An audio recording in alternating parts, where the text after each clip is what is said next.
I don't do fan art very often, but I have been obsessed with playing Baldur's Gate 3, and I really wanted to do an animated portrait of one of my favorite characters, Raphael. My plan is to paint 2 portraits traditionally with watercolor, one of him as a human and one of him as a devil. Then I'll be combining and animating them digitally to try and recreate the fiery sort of transition he has in-game. I started both pieces by drawing out grid points to more accurately transfer my reference to the final paper.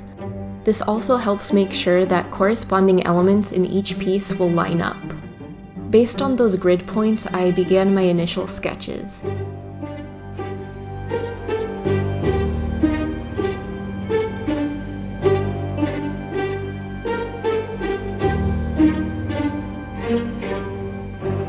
For the background, I wanted to incorporate elements from Raphael's in-game home, the House of Hope.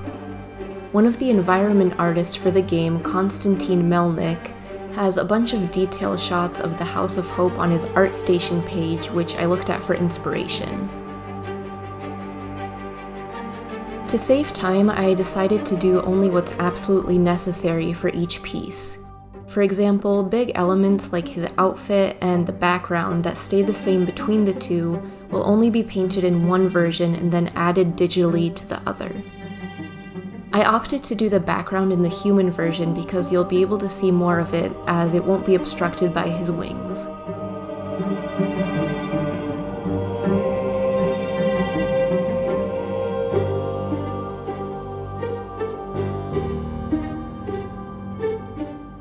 After the initial sketch, I lightly outlined everything with a thin brown Micron pen and erased any excessive pencil marks.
I always start my paintings with a light wash of red-orange.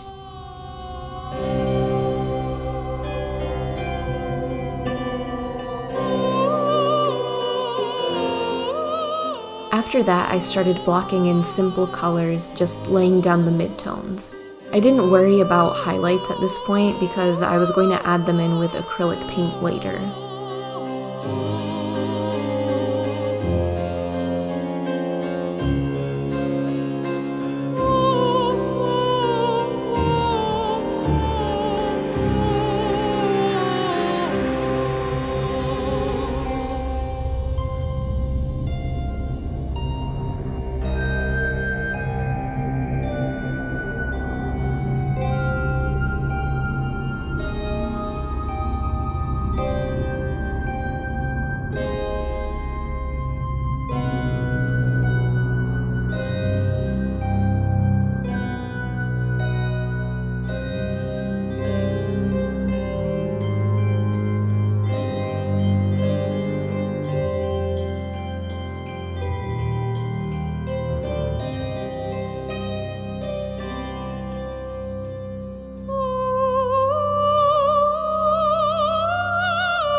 I always try to block in the background as much as possible from the start.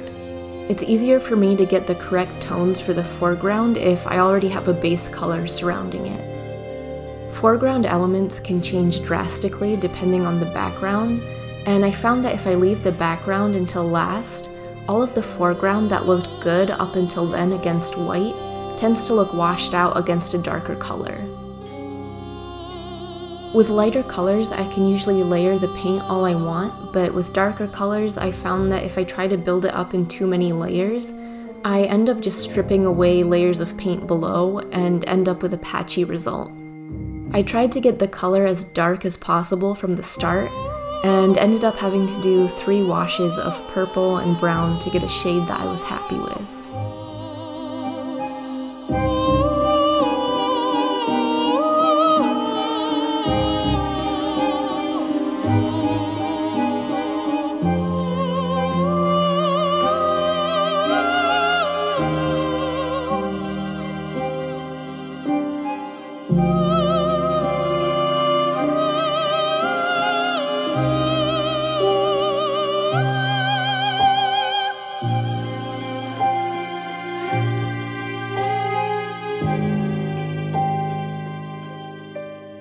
I continued blocking in colors and adding some indication of shadow.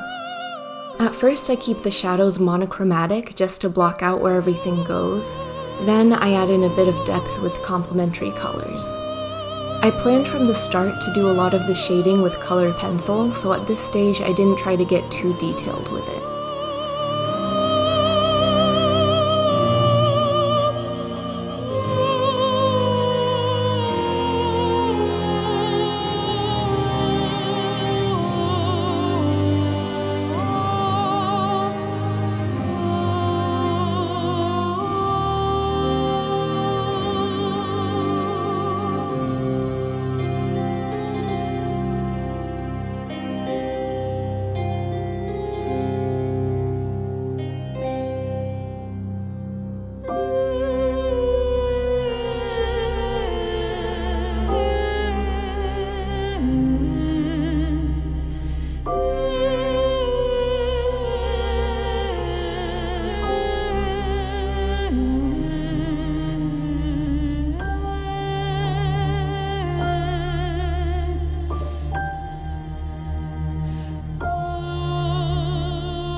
Before going on to add detail, I wanted to flatten out my paper since it was getting pretty warped at this point.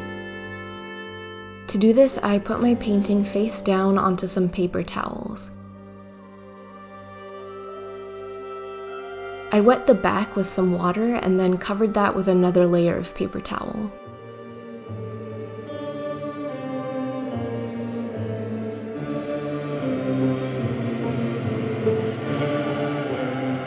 I weighed it down with some heavy books and left it to dry overnight.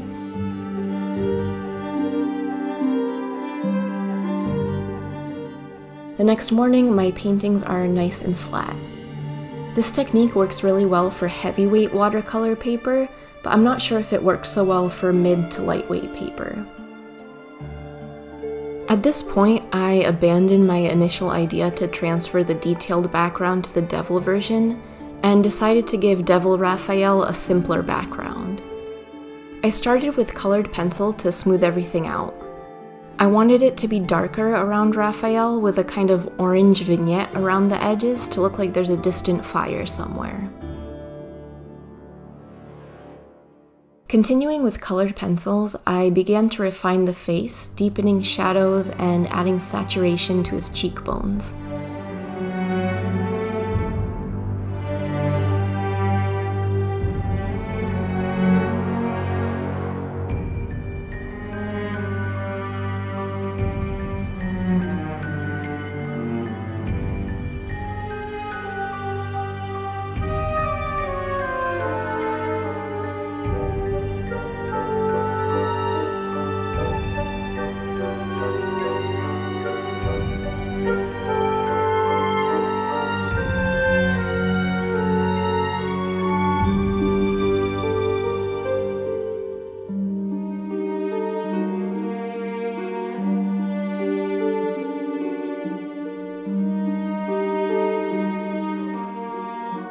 For his outfit, I started with a gold acrylic paint to add the decorative details, and then added a light brown colored pencil for more depth.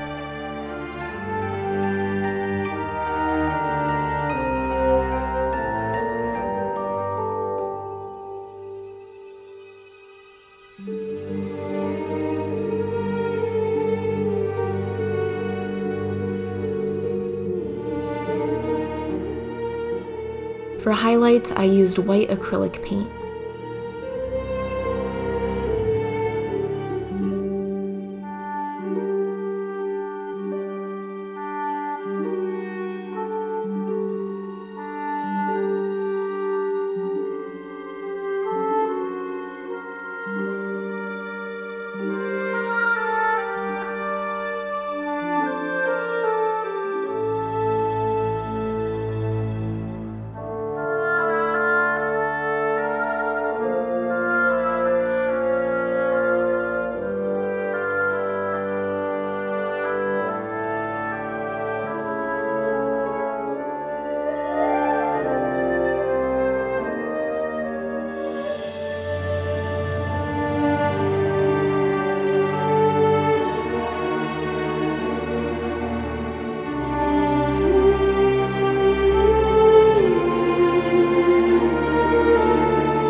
I wanted to give the top of his wings kind of a wrinkly leather texture.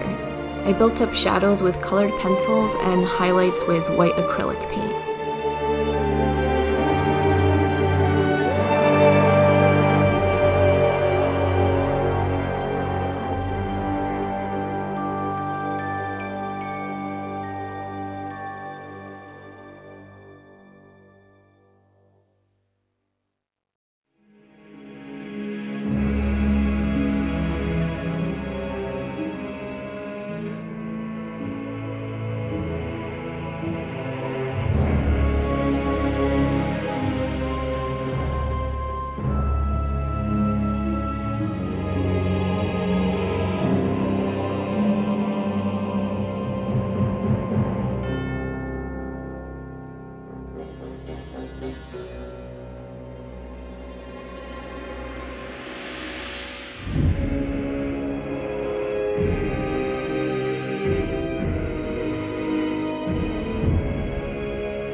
I started blocking in the background of the human version with acrylic paint. I quickly realized I didn't like this approach. I think I went too heavy with the paint and it looked a bit like plasticky, I guess.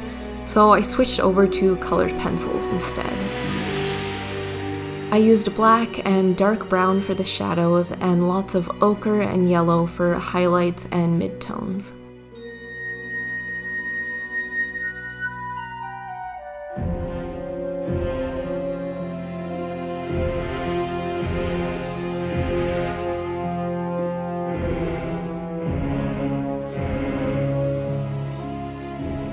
I was really unhappy with how his face was looking in this version, so I didn't spend a lot of time filming it.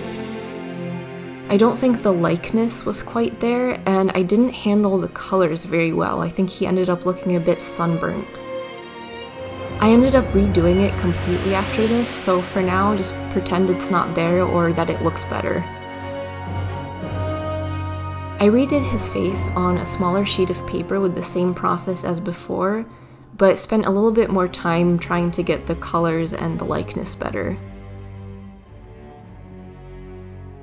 I think I got the colors better this time around, but I was still unhappy with the likeness. I was too lazy to paint his face for a third time, so I scanned him in and gave him some plastic surgery in Photoshop using the Liquify tool. I made some color adjustments, then photoshopped the fixed head into the original human painting. I added in his outfit from the Devil version and painted in a few color adjustments so that it matched the painting better. I completely forgot to paint his lower hand in the human version, so I copy and pasted the Devil one and made some color adjustments. For the Devil painting, I made some minor color corrections, but otherwise just left it as is. I was originally going to Photoshop the other background in, but I decided it looked too busy, so I left the simplified background of this one as is. I brought the two finished paintings into After Effects to start the transition animation. I combined techniques from these two tutorials by Texture Labs on YouTube. The first one is this cool kind of transition that uses a lot of fractal effects to make it look like something's being burned away. I applied that to a layer with Human Raphael. If you follow the tutorial, there's an effect layer you create called Fire Edge, and I used that as a matte to apply the effects from the second tutorial, which is a cool procedural fire that is also made using a lot of fractal clouds. With these effects combined, this is what my transition ended up looking like. With the 2D portion of Raphael done at this point, I really wanted to display the piece in a way that does justice to his character. He is a huge narcissist and his house is full of portraits and statues of himself, so I figured the best way to frame his portrait was to surround it with miniature sculpted versions of Raphael. I got this old frame from an antique shop and I thought it would make a decent base for all of the sculptural elements after it was fixed up a bit. I disassembled the frame's attached interior mat, which I'll fix up later. I did a mock-up with my iPad and Procreate to plan out the details. I based a lot of it off of this detail from the House of Hope, again by the environment artist Konstantin Melnik. I printed that out true to size to use as a guide while I sculpt. I really wanted to make sure all of my sculpted elements would be secure and wouldn't fall off once they were done, so I drilled holes into the frame to use as anchor points for the sculpture's armature. I cut some wires and shaped them to match the guide and secured them in place with a fast curing epoxy. I wanted to sculpt directly on the frame. My favorite polymer clay cures by baking, and I didn't want to risk putting the frame in the oven. I opted to use Apoxy Sculpt, a 2-part epoxy clay that cures over time instead of with heat. For the first layer of clay, I didn't worry about it looking super rough, I just wanted to reinforce the overall shape. After that first layer cured, I built up more clay and focused on making it smoother and more refined. If I'm being honest, I really don't like using this clay. I know a lot of sculptors love it and swear by it, but I find it exceptionally difficult to work with. Maybe it's just something that takes time to get used to. I haven't really worked with it a lot, and I have more experience using other polymer clays.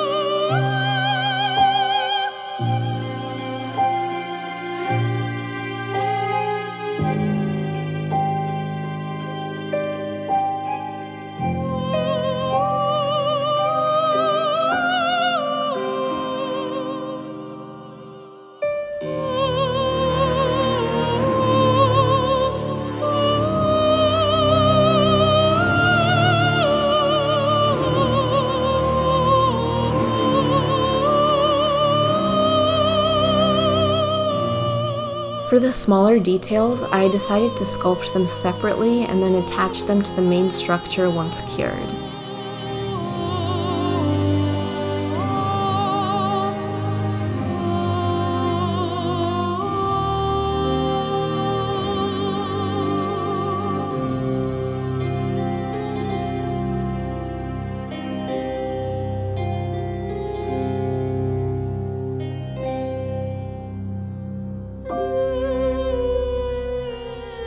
I had originally planned to sculpt the head onto the frame like I did with the rest of it, but I reached a point where I realized that was going to be very difficult, and I wasn't confident in my ability to sculpt a portrait with epoxy due to its limited working time.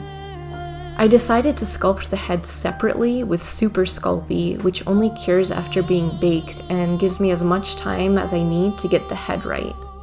Using the Sculpey, I baked a cylinder to use as a base that I could just slide onto my existing armature wire after it was done.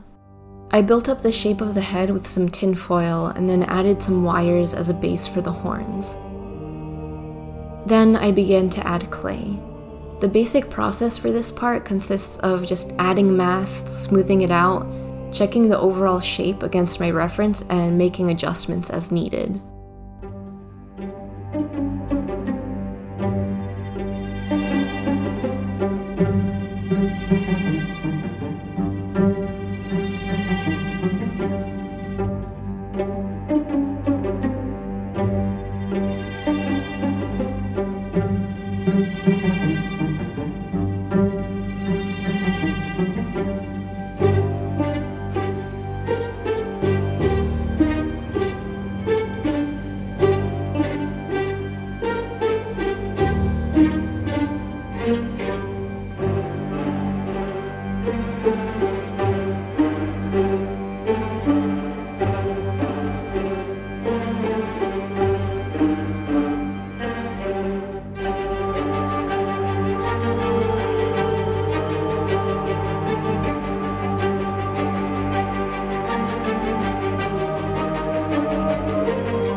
For the eyes, I built up the shape first, then gouged out a hole with a stylus to form the eyelid.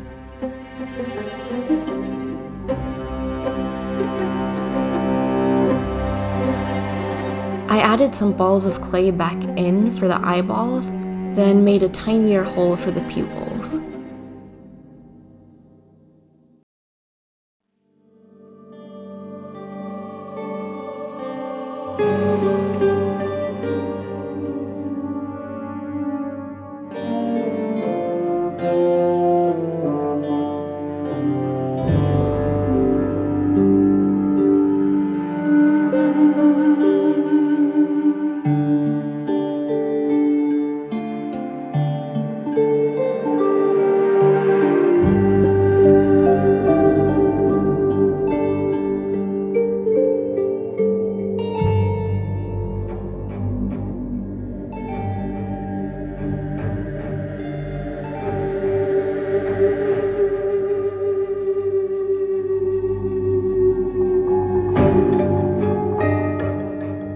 Once I blocked in the basic shape of the horns, I started to add the ridges going up them. I attached small strips of clay and then smoothed out the bottom of the strip into the horns, leaving the top to stick out a little bit.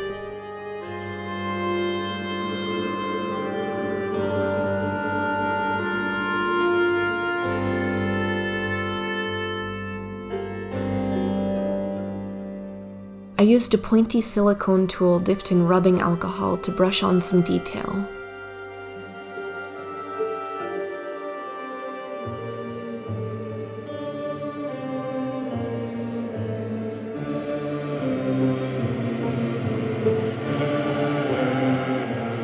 For the spiky bits at the base, I used the same approach as the ridges, but with little triangles of clay.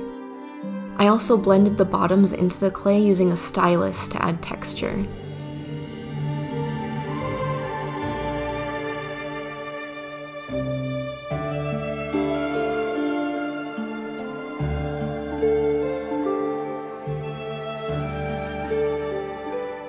For the hair, I tried to use the same theory that I do when drawing or painting hair.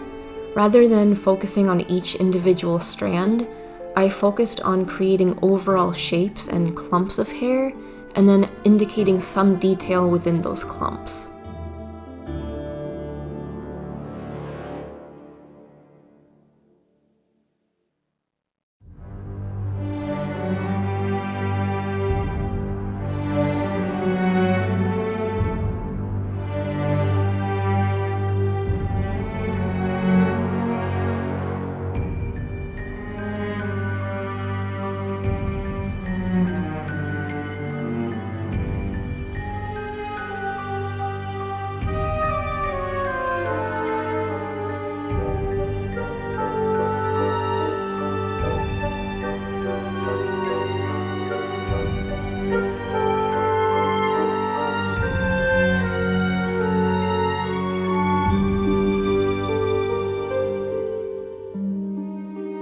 For the figures at the ends of the frame, I decided to take the same approach that I did with the head, sculpting them separately with Super Sculpey and then attaching them to the frame afterwards. I built tiny armatures with floral wire and then built up the figures with clay.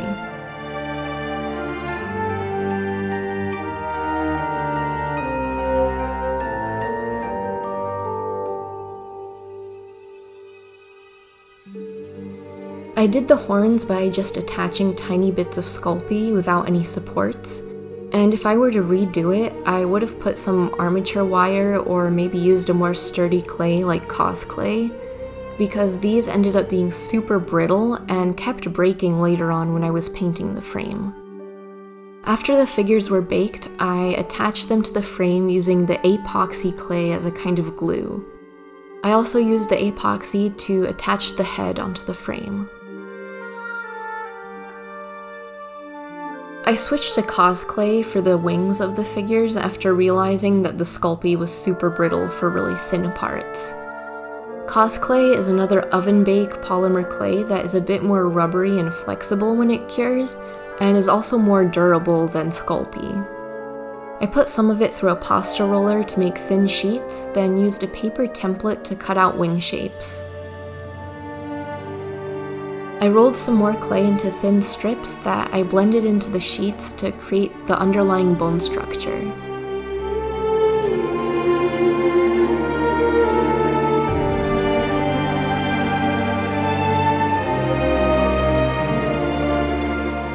While the Cos clay did end up being the best choice for this part, I really should have used an armature wire for structural support. Because the clay becomes so flexible when it's cured, the wings were a little too floppy at the end. I attached the wings to the frame first using super glue, then epoxy clay as reinforcement.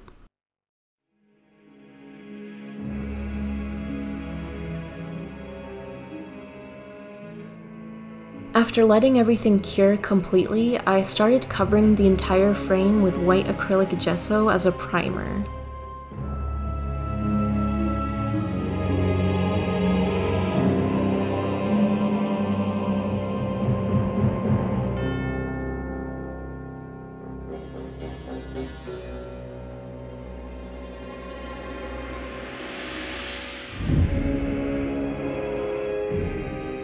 After the gesso was dry, I painted several coats of this Liquitex soft body gold acrylic paint.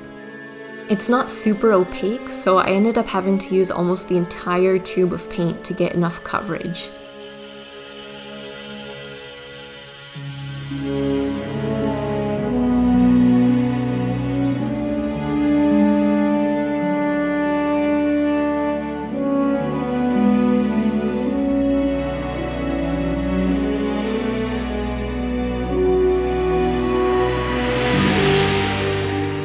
In between coats of paint, I got to work fixing up the mat that was in the frame. I used Mod Podge to attach some dark purple paper that I had. I thought it would match the painting better than the beige that was previously on it.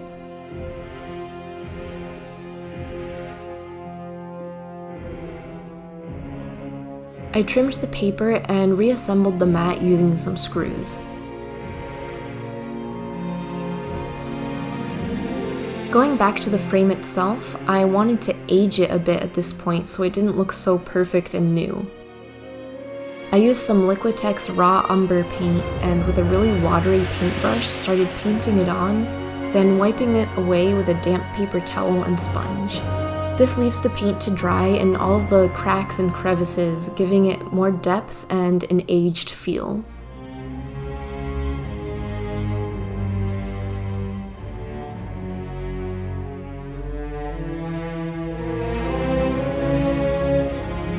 I gave it 2 coats of Liquitex Ultra Gloss varnish to protect the paint and give it a bit more shine.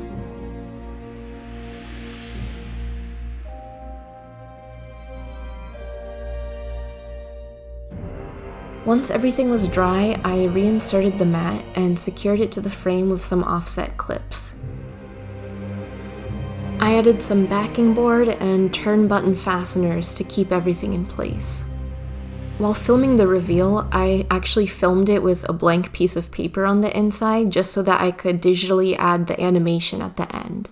But for the final piece, I'm just going to frame the devil version of Raphael.